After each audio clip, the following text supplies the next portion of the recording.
Hey guys, what's happening? Thanks for tuning back into the channel today, right here with the Rust Belt Mechanic. Hopefully you're not getting too bored with the old Cadillac build. On the cheap side, we've got more stuff coming for you this evening.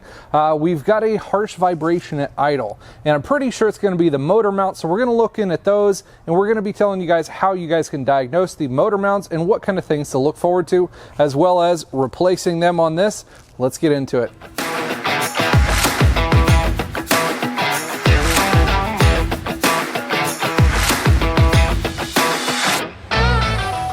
All right, let's get her started up here. So the problem that we have is at idle. This thing has quite a harsh vibration, especially when we have our AC on. So we're going to turn our AC on, turn the temp down here, and we're going to put it into gear.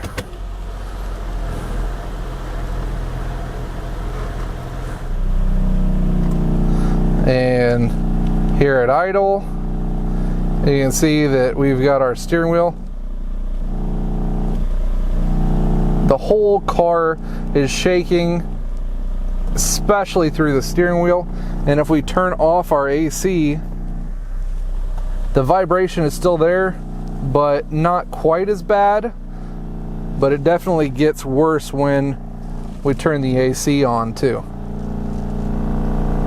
Boy, that sounds great. That's annoying as all get out. So yeah, that's the issue that we really have in this set of motor mounts. Now, in a lot of other vehicles, these motor mounts, they tend to break all the way apart. And you see all those videos to where you can see the motor like hopping up out of the car. That is not the case on this one. This one's a little bit more subtle, but it is really evident at idle. The actual gel-filled center of these motor mounts starts to give out. It's just a gel-filled center and a hard rubber outside. Rubber breaks down, the gel doesn't really do its job anymore, and then the motor mount is actually sitting on its plates on the inside of it, causing the vibrations of the entire motor to transfer into the chassis and the frame.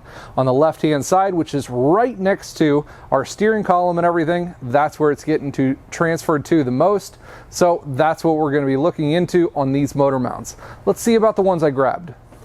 Now, the motor mounts on this specific vehicle are both the same. I replaced the trans mount on the last video, so that one is pretty much ruled out. So these motor mounts are all that's left. Both sides are the same, and you can see the design of this is a nice hard rubber outside, and the inside of this one is actually going to have a gel pack to it.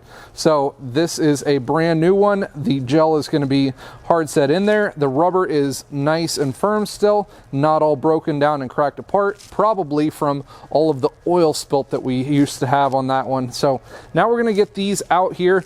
I have a feeling the passenger side is going to be pretty cake to do, but the driver's side, it looks like it's going to be a little harder. So let's get this thing up in the air and start seeing what we need to do. All right, now we got it up in the air. Let's get you guys up in here to see what we're looking at. Here is our passenger side mount, and as you can see, this one definitely looks worse for wear. The rubber is definitely breaking around it. This one was heavily soaked in oil from the first time when we had all those leaks and everything from the front cover and the valve covers. So yeah, that one looks pretty rough. Now let's look back here. The back one, I think we can see it from the back side here. Yep, there it is. And look at that. That one's even got a pretty good size split in it. I want to see if I can zoom in here. And yep, that one's split right down the side. How about that? So that motor mount, which is awfully close to the steering rack that goes up to our steering wheel, is a pretty junk mount. So we're going to look at seeing what we need to do to get this out. So first thing that we're going to have to do is we're going to have to get a pole jack, or if you're doing it on the ground, I guess you would get a regular jack, and you need to be able to support your engine. Both of these mounts, we're going to want to take them loose at the same time because we want to be able to lift our engine up high enough to be able to clear the studs that come out from them. So we're going to use our pole jack here, and we're going to put a piece of wood in between it and the actual oil pan here because we don't want to be cracking apart our aluminum oil pan. All right, get just a little bit of tension on it, and then we're going to be taking the lower nuts out from both of our mounts here so we can start to jack the engine up a little bit. At that point, then we will take our nuts loose from the tops as well. All right, so these two are going to be 21 millimeter. One stud that comes right out. And the second one comes out right there. Now our motor mounts are both free on the bottom sides. So at this point, I kind of want to be able to free up the top mount nuts if we can before we start jacking everything up. It looks like they're going to be the same exact thread and same exact nut on the top hand side. We're going to see if we can get some ratchet wrenches into these areas to hopefully get to them easier. Yep, 21 millimeter ratchet wrench. Gets right to it. Looks like between the control arm and the subframe on the passenger side. So we're going to ratchet this nut out, and looks like it'll be coming out the rest of the way by hand. Yep, sure enough. There's our nut. Now let's get the driver's side one. So on the driver's side, you're going to get it from just behind the control arm, and you might not have quite as much of a swing, but with this 72 tooth SP Tools ratchet wrench, I've got about 3 or 4 clicks each time, so enough to ratchet it out one little bit at a time. And there we go. Ratchet wrench for the win. Now all we're going to need to do is just rotate our jack and start to pick up on our motor. We'll see how far we can get it up. Hopefully enough to be able to clear at least one of the studs on each of our motor mounts. Here we go. I think we're about enough here. So let's look up at one of our mounts. Get you guys off here. We can see, looks like that one is enough that we have cleared that one. And how about our back one? Our back one's stuck to the top, and we might be enough to clear it there on the bottom side as well. So let's see if we can pry those out.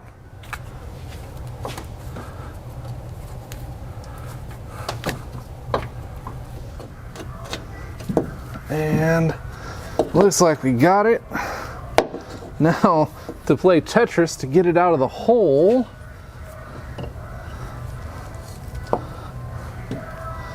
And sure enough, there we are. There is our passenger side motor mount. Now to see if we can finagle out our driver's side one. It's stuck up top. I don't know that we're going to be able to get that off from the top side of it. We might have to pry it down. All right, we need to get some persuasion.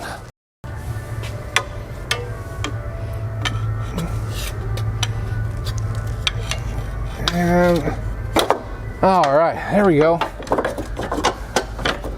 think we got it loose now to see if we can get this thing Tetrised out too. All right, so it looks like we've got the driver's side one all loose and everything. However, it's just too tight in there and I'm not able to wiggle this thing out of the way. So what I think I'm gonna have to do is I'm gonna have to take the upper mount loose, which is looking like it's held on with like 4 15 millimeter bolts. Might loosen up a couple of them just to see if I can get that slightest little bit more. It is ever so slightly off from being able to come out of there. So I'll do some more wiggling and I'll let you know what I end up doing. All right, dudes, here we go.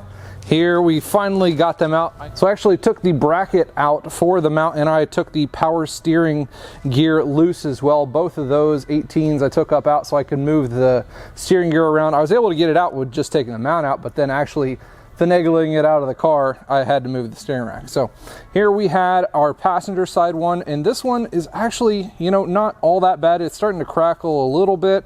Rubber fading on the edges and all, you know, not real great or anything, but not horrible. But our driver's side one, this one was bad, and this is where our issue was. This one was able to move, the whole center section is able to spin inside of it, so that's really not good. That is junk. The isolator is totally gone, so that is our culprit right there. Glad we are swapping all of this stuff out we got ourselves a couple of brand new ski ones. Picked these up for about 23 bucks a piece off Rock Auto. So pretty awesome there. Got a good deal. Let's see if it ends up working out for us, getting some cheaper parts and all. So we'll get these slapped in as well. Here I just got the driver's side one all slid up in here, and this is what I did to be able to finagle this thing out. Normally it says that you need to take either the exhaust off or you have to take the compressor out the front to be able to get the mount out. But what I did was I took the bolt out there and the bolt out there from the rack so I could move the rack over, and I took the link up to the steering column. I took that off. I can move the rack around just enough to slip it right through that opening. So not a whole lot of room, but I was definitely able to do it. All right, so now we're gonna get our upper mount back onto that one, and the passenger side one will slap on very easily. We're gonna get these things torqued down and see how it rolls. Alrighty guys, we got it all running now, and AC is on, and we have absolutely zero vibration in here. Boy, that is nice and quiet. That's kind of what a Cadillac's supposed to sound like. A whole lot of nothing. I like it. No vibrations there. All right, now we're gonna go on to our very last project of the day. I noticed I wanted to clean off the windshield wiper and pulled the wiper switch here, and no spraying, nothing at all, but leaking out from over here. Let's go around and have a look. From the inside of the hood area, we've got leakage coming out all over the place. So we need to take our hood liner off here, and we need to get up in here and see what's broken. And after we got our inner hood panel off, looks like this is going to be our cheapest fix yet, because it looks like our tube just popped out. It didn't break, nothing like that. So we're going to get that put back in. We might throw a couple of little clamps on here just to make sure that holds really well, and that's about it, guys. That is one super simple fix. Glad to see we can get us a freebie here. Well guys, that's about it for this episode. We've just had to go through those couple short few things. I'm glad that this one didn't take me absolutely all night to get through everything that we needed to, both on the mounts and the washer system right there. I know there have been a lot of people who have put lots of questions about the shaking on these Cadillacs, especially in the SRX and the CTSs, and I'm telling you, those motor mounts, those are the way to go. They're not that bad to do, I promise. I know that I've heard horror stories about the ones that have the 4.6s, but for you guys who have the 3.6 and the 3.6 all-wheel drive, they're really not that hard to do. And you guys got a forefront seat on seeing exactly what it does and what the solution was to be able to fix that one. Hopefully you guys aren't getting too bored about this one. We've got a couple of extras coming up here soon. Some of the things that people normally want to do to these cars when they first purchase a used car or a new car, we're going to go into some detail on a couple of the cheaper items. Hopefully we can find some really good deals on some window tint, maybe some vent visors, some floor mats. We're going to see what we can find in the way of accessories that people will usually want to add on to spruce up their ride, and we're also going to keep it in our budget-friendly function. Speaking of budget, let's check into exactly where we are at so far on this build. Last time we left off, we were right at $1,538. This time we had to purchase the motor mounts. Those cost us $78 for the pair. Add that all up, we are rounded out to $1,636 for the entire build, purchase of the car, all of our parts, everything. $1,636 I think is a banging deal on this kind of a Cadillac if you guys can handle to do the work yourselves. That's where we're keeping going on this build. We're going to keep going and keep showing you guys how to rebuild things, how to find things on the cheap, and what things will work and won't work. As we've seen in the past also, some of these cheap things, they may not work the best either. So let's keep an eye out on those. If you guys haven't already, make sure you subscribe to the channel. Make sure you turn on bell notifications so you get notified when I come out with cool, awesome videos just like this one here today. I appreciate you guys tuning in, and as always, you guys stay awesome.